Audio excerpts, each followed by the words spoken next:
John wrestled across the gap. The gap in time. Only messages had passed before.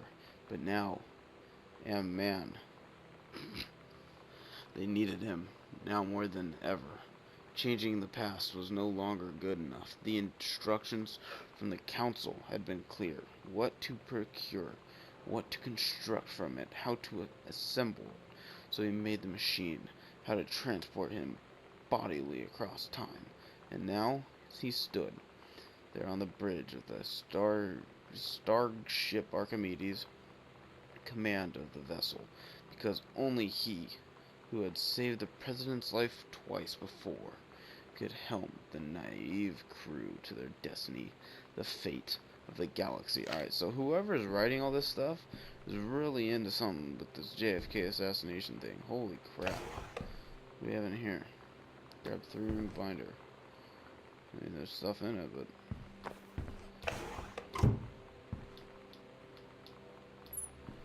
So they're all very interactive.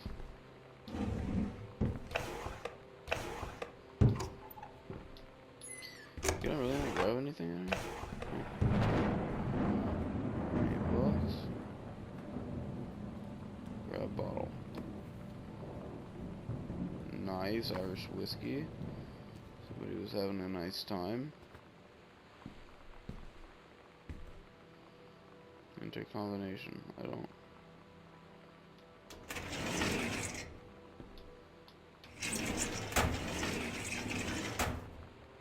know it.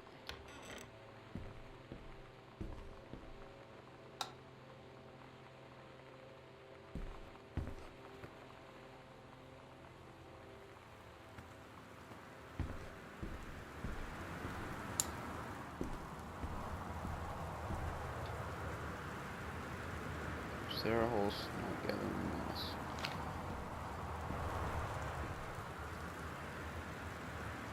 Read notes.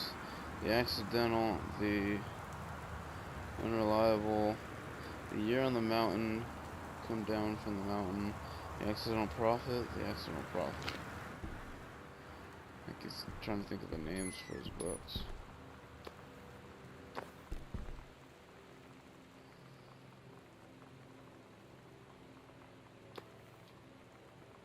Oh.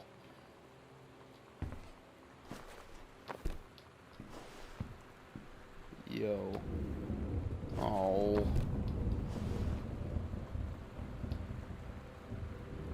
Japan's bloody war on dolphins. Damn. I like how I can't inspect that book, though. Missile plant. Oh. Stranger under my roof?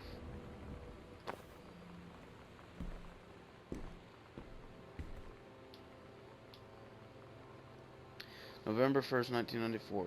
Dear Terrence, David asked me to write you regarding the reviews you've been submitting the last few months. Frankly, they are becoming more trouble than they're worth from an editing standpoint. There's a word limit. It's your job to stay under it, not mine to cut back to it. Even then, it's becoming harder and harder to weed out the tangents and non sequiturs from the usable copy without heavy rewrites. Readers of home theater aficionado, want to hear about the quality and value of the hardware, not reminiscences on your childhood. If it were up to me, I wouldn't be writing this letter, I'd just be cutting you loose. There's tons of guys half your age who could take half your rate to write stuff I could actually use, but David's known you for a long time, and he's the boss, so I'm giving you one more shot on his say-so. You should write him a nice note thanking him for his patience and generosity. Look through your old stuff and start submitting reviews like that again. Then everybody will be happy. Brent Kurtwood, reviews editor, Home Theater Aficionado Magazine. 0415. Could that be the code? 0415.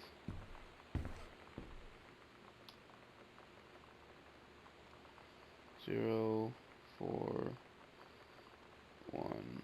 5. Damn it.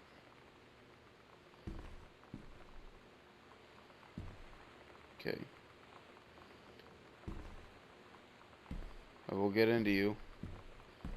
Did I get this? Yeah, that's definitely something.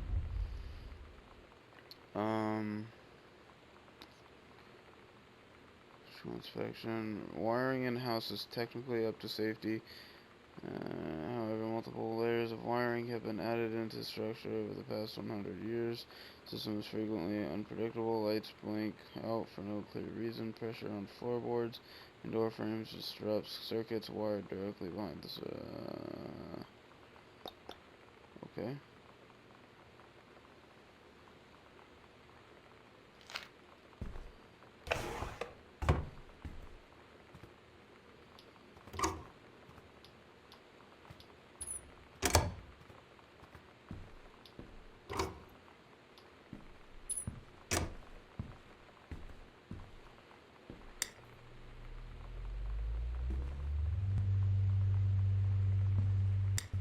It's a very loud humming noise.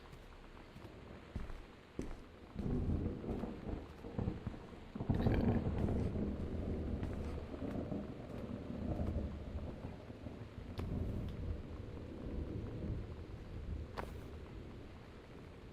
Grab a bunch of coupons. Examine pamphlet.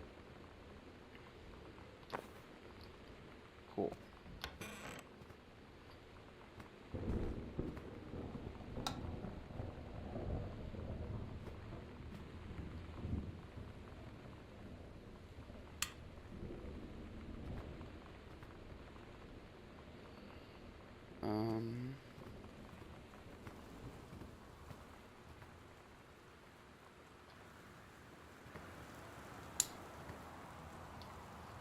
Read assignment. Reproductive system worksheet. Oh boy. The menstrual cycle. The early morning of September 1st, 1939, Essa Glatt stares out the window at the train as it travels from Vienna back to her home village of Willem in Portland. As the train rumbles along and the sun rises over the countryside, she can only think of her dear Broislav, the boy she is engaged to wed. Meanwhile, deep within her guts, an ovum starts to develop. Oh god. As this train approaches its destination, her heart races. The lining of her uterus is getting thick and soft. As Essa steps off the train, her eyes dart quickly across the gathered crowd. Then there, her dear Boris, stone as baker's smoke. He must have dropped his early morning duties at his father's shop to come meet her. Her heart skips a beat. The ovary releases the ovum. Oh my god, it travels through the fallopian tube. Over the wheezing... Good god. Over the wheezing of the steam engines, a deep hum growls. It's coming from the sky. Dark shadows pass over the station, and the whistling sound. Essa, her thoughts only a second faster than the bombs, reaches out toward her dear Boris across the crowd. Their eyes look at the moment lock. Their eyes lock and the moment freezes. The flash and smoke envelops him almost instantly. Holy shit. The assault by German forces, almost 75% of the people in our hometown are killed. The rest, including Essa and, for a time, Boris, huddle in a half-destroyed church. He is blind. His legs are missing, bandaged with torn bed sheets. Essa's egg will not be... oh my god. Not be meeting a sperm. It dissolves. About 2 weeks later, Boris loses his grip on life. Essa has given up her rations to keep Boris alive, but in the end nothing can save him. Since the lining of the uterus is not needed for a pregnancy, it comes out through the vagina. Essa vows to survive. She sets off to join the Polish resistance as a daring spy and saboteur. Another ovum starts to develop in one of the ovaries, and the process begins again. It is incredible how the female body knows how to prepare for pregnancy. See me. What the fuck? World history.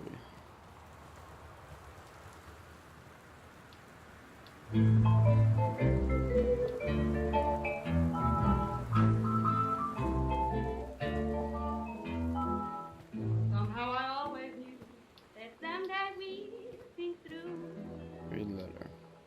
Now that it's March 8th, happened, I just 1976. Dear can't Mr. Greenberg, refuse. I write to inform you that unfortunately Mercury Books will be unable to I've done the publish your best I follow-up to could The Accidental to Pharaoh. keep from feeling blue. Despite the low sales of The Accidental Saver, Can't we get went you off ahead my with the mind. publication of the second book in hopes of Whatever the I John go, Russell series catching on. Voodoo, However, sales mildew, of and the second jam book... juice. One why, second. Daddy, I didn't know you were here. I'm right here looking at you. That's annoying. The second book in hopes of the... However, sales of the second book have in fact been lower than those of the first, and so our stewardship of the series must end here. It has been a pleasure working as your publisher, and we wish you, John Russell, the best in your future endeavors. Sincerely, Donald Phipps. Damn, that sucks, man.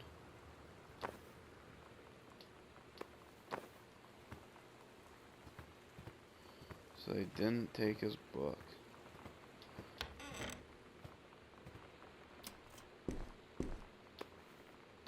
Holy balls. Says got quite a few copies. Here's his first one. Wow.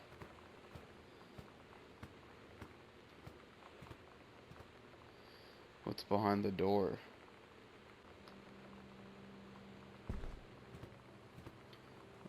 Did I say behind the door? Whoops.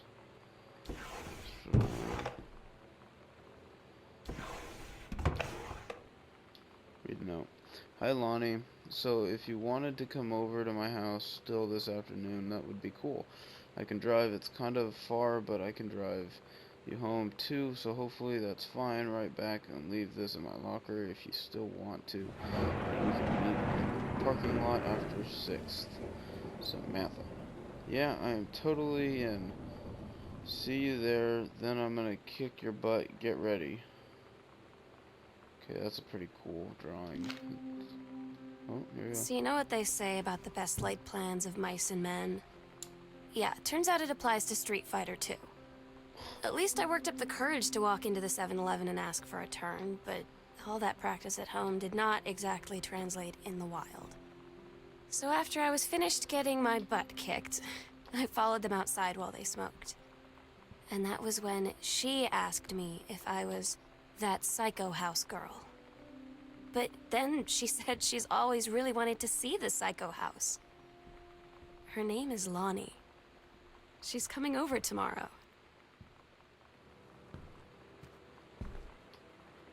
Katie, please tell Mom and Dad sorry about the stuff that's missing. Sam. What the hell?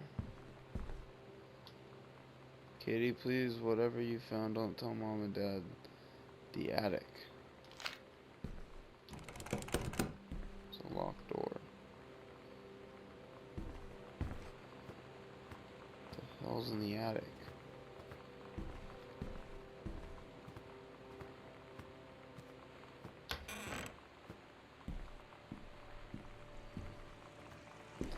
Alright, guys.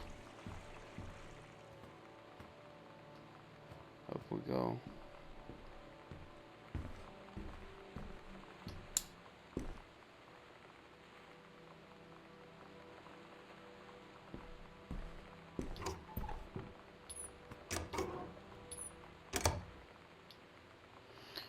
Controlled burn scheduled for Boone County.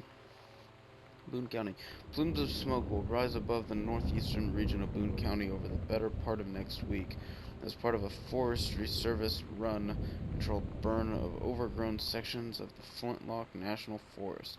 Forestry crews have been preparing the area for months. The burn operation will take place between 8 a.m. and 5 p.m. on Monday, Tuesday, Wednesday, possibly into Thursday, depending on speed of progress. According to the Forestry Service, Oh, and according to the Forestry Service.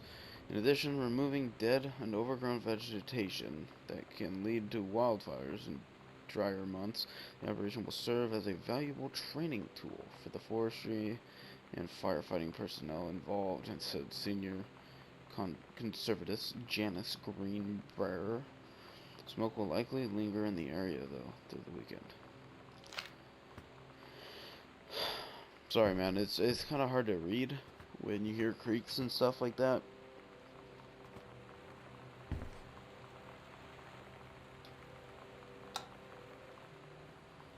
It's all a little hard to do because it's just scary.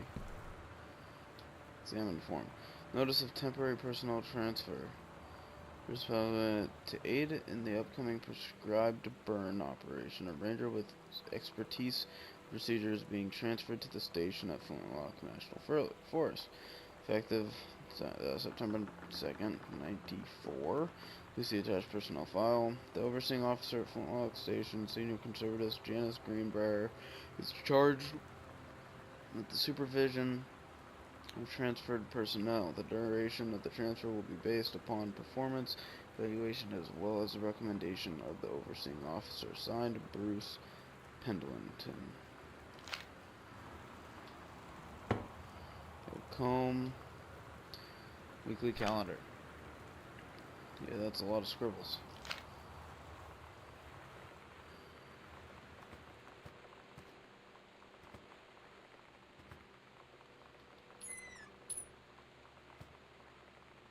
Yep, cassette tape.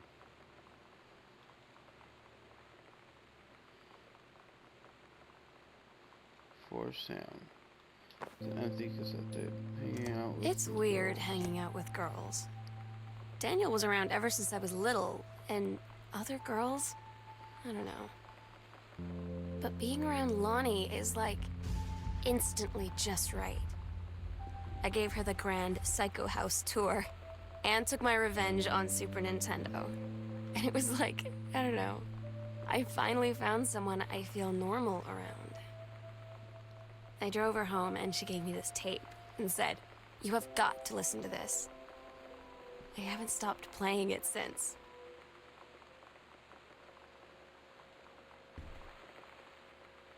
So it sounds like they. So, okay, so Stam, stop leaving every damn light in the house on. You're as bad as your sister. Daniel called again. He wants his Nintendo game back.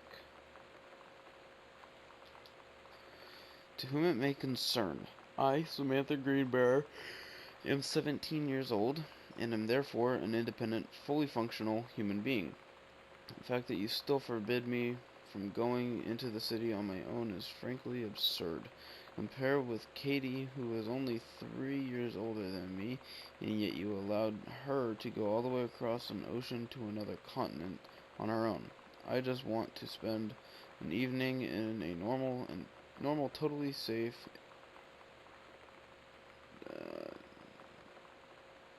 something on my own. I don't know what that word's supposed to be.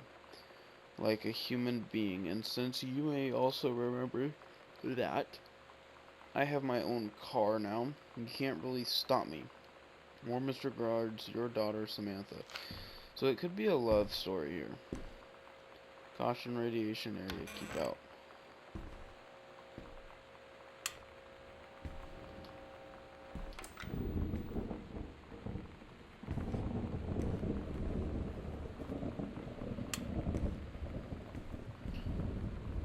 Grab the plate, put the plate back.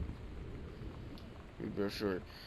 I think the writing track would be perfect for you.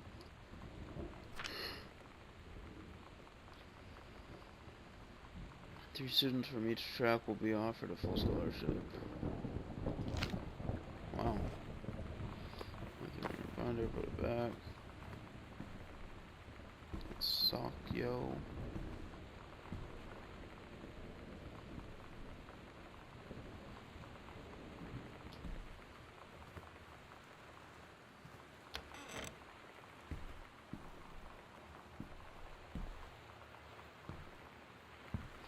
We're getting a little farther ahead of ourselves here.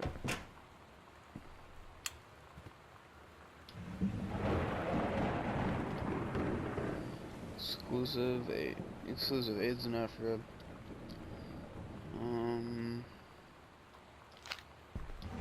Okay. Kurt Cobain. Stelly? Steggy.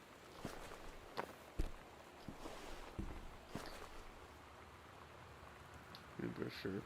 Brother 150. This is the one me and my dad are building. Want us go for a ride when it's done? No. Name Samantha Greenberry. You're 11, so she's a junior. Grade 5 shop. Grade C minus. Not a challenging assignment. Metal plaque. For family portrait. Reasonable subject, but not complex. When I said that mom and dad should be replaced with parents' names, I did not mean just add them underneath. Acceptable leveling on edges. Show more pride in work. Now they're talking about the picture frame down there. I want to believe.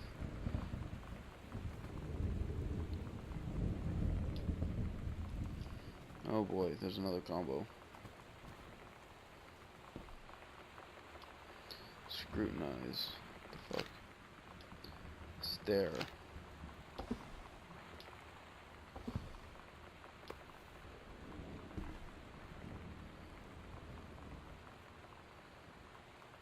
That's awesome.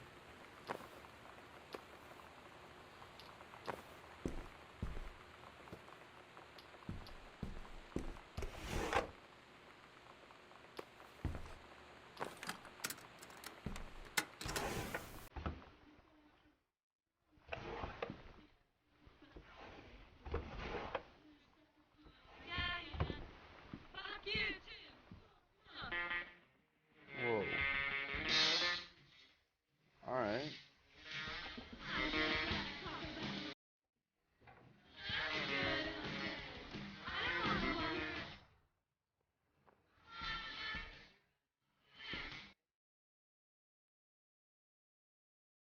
Samantha.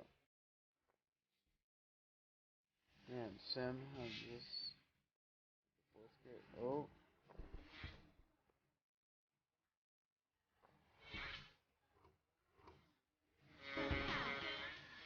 Okay, I'm gonna shut this off.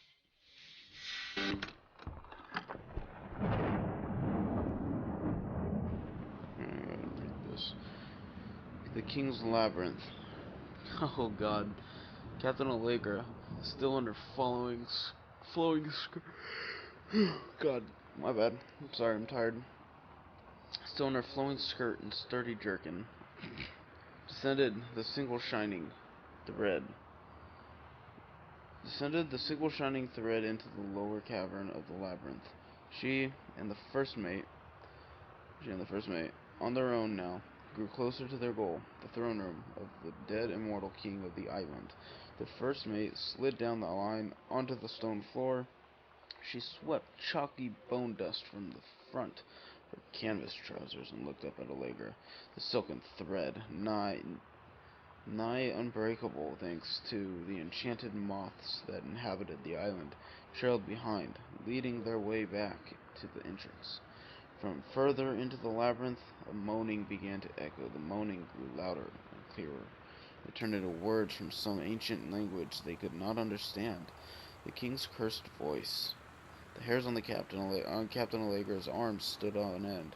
She looked back at the first mate, whose eyes remained locked on the blackness of the passage for a moment, too long before noticing the captain's gaze. The first mate nodded silently ahead. Following the king's ghostly song deeper and deeper into the labyrinth, they came upon a rocky gap spilling forth over otherworldly blue light. The great basin of the dead king's throne room lay below, skeletal and rotted robes. The king was hunched over, the blue orb topping his royal scepter. Shadows of his bony fingers danced on the walls like ghouls as he sang. Wailing souls flowed one by one through The cracks in the cave walls pulled into the orb, causing it to glow brighter and brighter. Behind the king, a long staircase, hewn from rock, led down into the chamber.